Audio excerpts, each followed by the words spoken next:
यहां सद्गुरु ध्यान के फायदों पर एक प्रश्न का उत्तर देते हुए समझा रहे हैं कि क्यों शारीरिक और मनोवैज्ञानिक लाभ मुख्य बात नहीं है। वे तो केवल वास्तविक लाभ के साइड इफेक्ट्स हैं। जो वास्तविक लाभ है वह धीरे धीरे विकसित होता है। प्रश्न: सद्गुरु, ध्यान के प्रति पूर्ण रूप से प्रतिबद्ध कर लिया है तो उस व्यक्ति को कैसे पता चलेगा कि कब चीजें सही दिशा में जा रही है? क्या ये शारीरिक या मानसिक स्तर पर व्यक्त होता है? सद्गुरु कहते हैं, शारीरिक बदलाव शायद हमेशा ज्यादा स्पष्ट रूप में दिखता है। ध्यान से कई शारीरिक और मानसिक बदलाव आते हैं तथा दूसरे कई अन्य बदलाव आते जो शारीरिक और मानसिक अभिव्यक्तियों से परे है। इन सब बातों पर प्रश्न उठाए जा सकते हैं, पर किसके द्वारा? उन्हीं लोगों के द्वारा जो सिर्फ शारीरिक और मानसिक स्तर की बातें ही समझते हैं।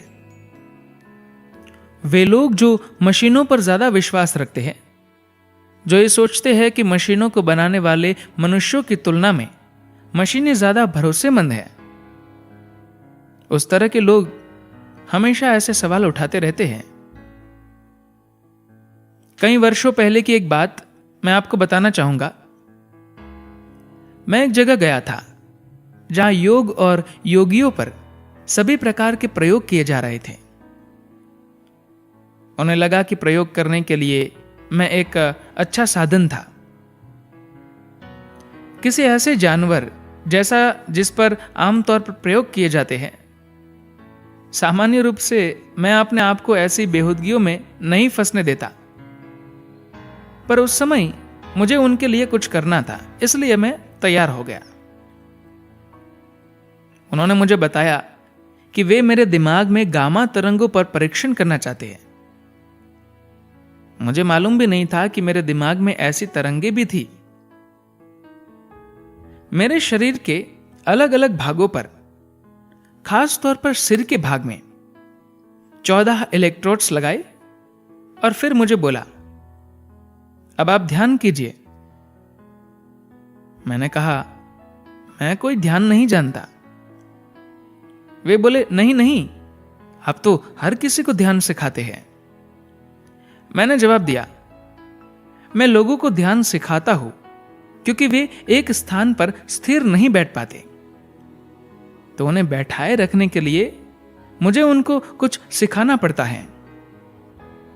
तो वे बोले, ठीक है, तो बताइए आप क्या कर सकते हैं? मैंने कहा, अगर आप कहे तो मैं बस स्थिर बैठा रहूंगा। तब उन्होंने कहा, ठीक है, वैसा ही कीजिए। तो मैं बैठ गया। लगभग 15 से 20 मिनट बाद मुझे ऐसा लगा जैसे कोई मेरे घुटनों पर धातु की किसी चीज से मार रहा था। फिर उन्होंने मेरी कोहनियों और टखनों पर मारना शुरू किया। सभी ऐसी जगहों पर जहां सबसे ज्यादा दर्द होता है। मैं नहीं जानता था कि उन्हें मेरे जोड़ों में क्या रुचि थी। यह लगातार होता रहा और फिर उन्होंने मेरी पीठ पर मारना शुरू किया। मेरी रीढ़ अत्यधिक संवेदनशील है और जब वे मेरी पीठ पर मारने लगे तो मुझे लगा कि अब मुझे उनको बता देना चाहिए। अगर वे मुझे बाहर लाना चाहते थे तो उनके बाहर आ जाइए कहने से मैं 1 मिनट का समय लेकर बाहर आ जाता। यह सब करने की क्या जरूरत थी? जब मैंने आंखें खोली तो वे सब मेरी ओर अजीब नजरों से देख रहे थे। क्या मैंने कुछ गलत किया? मैंने पूछा। वे बोले, नहीं, पर हमारी मशीन के अनुसार तो आप मर चुके हैं। मैंने कहा, अच्छा, यह तो बहुत जबरदस्त निदान है।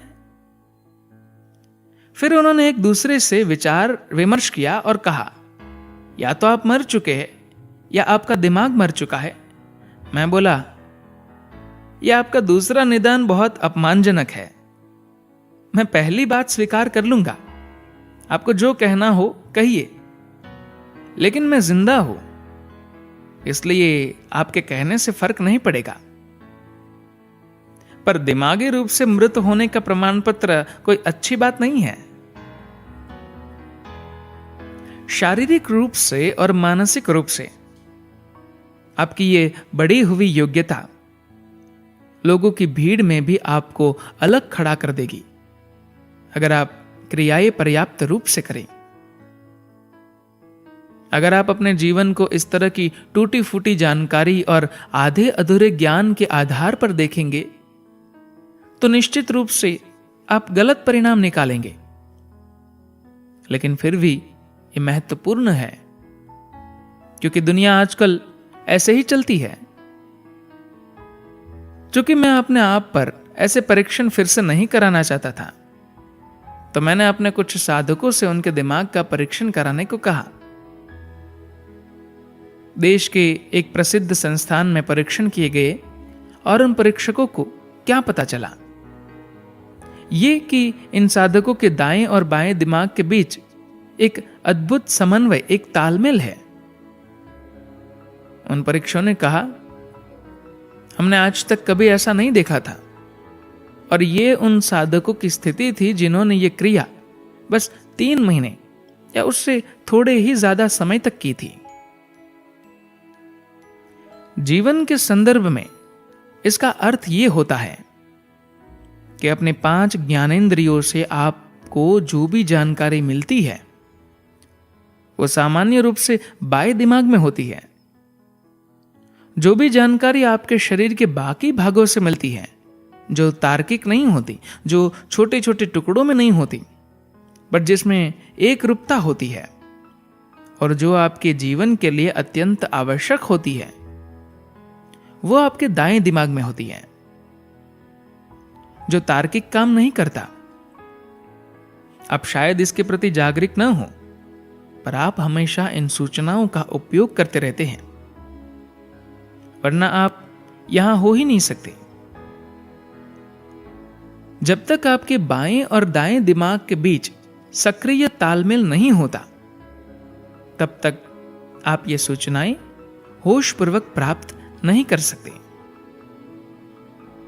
जागरूकता के साथ अपने अंदर जीवन के उस भाग तक पहुंच पाना, उस जानकारी और ज्ञान तक सचेत होकर पहुंचने से आप ऐसी ऊंचाई को छू सकते हैं जिसकी आपने कल्पना भी नहीं की है। अब तक आप अपने जीवन में जो काम बहुत मेहनत से कर पा रहे थे, वो अब बस ऐसे ही कर सकेंगे। कितने ही लोगों के लिए उनके जीवन में ध्यान का प्रभाव उनके कार्य में तथा उनके जीवन जीने के ढंग में दिखता है। मैं कहूंगा कि आप अगर एक खास तरह की गतिविधि करते हैं, जैसे कि आजकल के सॉफ्टवेयर इंजीनियर जो काम 30 दिन में करते हैं, क्रिया शुरू करने के 6 महीनों के अंदर वे उसी काम को एकदम सहजता से, बिना कोई खास प्रयत्न किए, बहुत ही कम समय में कर सकेंगे। हाँ, अगर वे अपने काम को कॉन्ट्रैक्ट के हिसाब से खींचना चाहते हैं तो ये उनका मामला है, उससे मुझे कुछ लेना देना नहीं है। दुनिया में काम करने की आपकी योग्यता जबरदस्त रूप से बेहतर हो जाती है, लगभग सुपर मानव जैसी हो जाती हैं। शारीरिक रूप से और मानसिक रूप से आपकी ये बढ़ी हुई योग्यता लोगों की भीड़ में भी आपको अलग खड़ा कर देगी। अगर आप क्रियाएं पर्याप्त रूप से करें, यदि स्वास्थ्य की दृष्टि से देखें, तो कितने ही चिकित्सकीय संशोधन आज आपको ये बताते हैं कि यह ध्यान आपके लिए जादुई चीजें करता है। शारीरिक लाभ, स्वास्थ्य संबंधी लाभ, मानसिक क्षमताएं बढ़ना, जीवन को सुगमता से चला पाना आदि ये सभी मुख्य लाभ नहीं है। जो असली चीज है वो धीरे धीरे विकसित होती है। उसे आप तभी जानेंगे जब वो खिल जाएगी। तब तक आपको लगेगा कि कुछ भी नहीं हो रहा। यह ऐसा है जैसे कि आपने अपने घर में फूलों का एक पौधा लगाया है। जैसे जैसे वो बढ़ता है, आपको बस पत्तियां आती हुई दिखती है, फूल नहीं। आपका पड़ोसी आपसे कहता है ये बेकार है, आप कह रहे थे कि इसमें फूल आएंगे, पर इसमें तो सिर्फ पत्तियां आ रही हैं। बेहतर होगा कि इसे काट डालो और जलाने के काम में ले लो। आपने कहा, हो सकता है कल सुबह कुछ हो जाए। फिर अगली सुबह कुछ नहीं होता। आप और प्रतीक्षा करते हैं। अगले दिन, फिर एक और दिन, धीरे धीरे पूरा साल निकल जाता है, और कई साल। अगर आपको यह पता न होता कि इस पेड़ में फूल आने में कितना समय लगेगा, तो आपने इसे अब तक सैकड़ों बार कटवा दिया होता। लेकिन अगर आप इसका पोषण करते रहें, तो एक दिन जब इसमें फूल लगेंगे, तब ये अपनी पूरी बहार में होगा।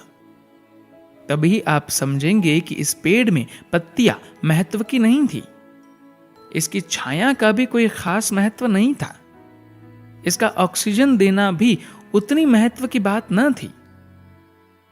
असली चीज थी ये फूल। आखिरकार इसमें फूल आ गए और ये अतुलनीय रूप से सुंदर हो गया। धन्यवाद।